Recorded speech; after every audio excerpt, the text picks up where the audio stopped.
Civic ভলেন্টিয়ারের কাজ করে যারা 12 বছর ধরে 13 বছর ধরে ছেলে মেয়েগুলোকে একটা নীল জামা দিয়ে হাতে একটা ডান্ডা দিয়ে রাস্তা ধারে দাঁড় করিয়ে রেখেছে। কোর্টে রায় আসার পরে এখন হাতে ডান্ডাও চলে গেছে। কাজ কি? সিগনালে দাঁড়িয়ে ওই ওভারলোডেড লরিগুলো যাবে, সারা রাত জেগে ঠান্ডার মধ্যে বৃষ্টির মধ্যে সিগনালে দাঁড়িয়ে হাত বাড়িয়ে লরির থেকে টাকা নিয়ে সেই টাকা থানায় বড়বাবুকে পৌঁছে দেওয়া।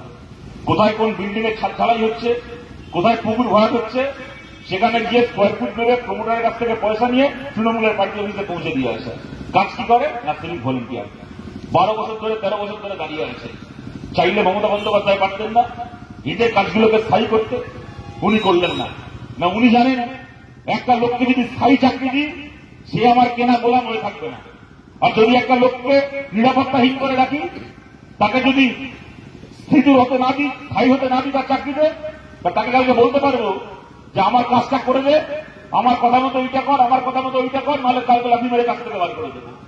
আমরা বলছি সিভিক ভলেন্টিয়ারের চাকরিকে আমাদের হাতে সেই সুযোগ থাকলে, মানুষ যদি আমাদেরকে সেই সুযোগ দেন, আমরা চাই সিভিক ভলেন্টিয়ারের চাকরিও একটা স্থায়ী সরকারি চাকরির মর্যাদা পাক।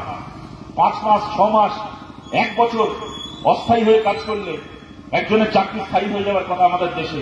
এই ছেলে মেয়েগুলো 12 বছর ধরে 13 বছর ধরে অস্থায়ী হয়ে কাজ করছে, কেন এদের কাজ পার্মানেন্ট হবে না? সিভিক ভলেন্টিয়ারের চাকরিকে স্থায়ী চাকরি করা হোক, তারও একটা স্থায়ী মাইনে, নির্দিষ্ট সময় অন্তর, তার একটা ডিএ থেকে শুরু করে, শরীর খারাপ হলে মেডিক্লেম থেকে শুরু করে, রিটায়ারমেন্টের পরে পেনশন প্রভিডেন্ট ফান্ডের সুবিধা সিভিক ভলেন্টিয়াররাও পাক।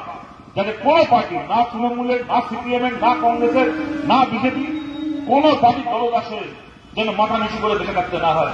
আমাদের যদি সেই সুযোগ থাকে এই কাজ আমরা করতে চাই।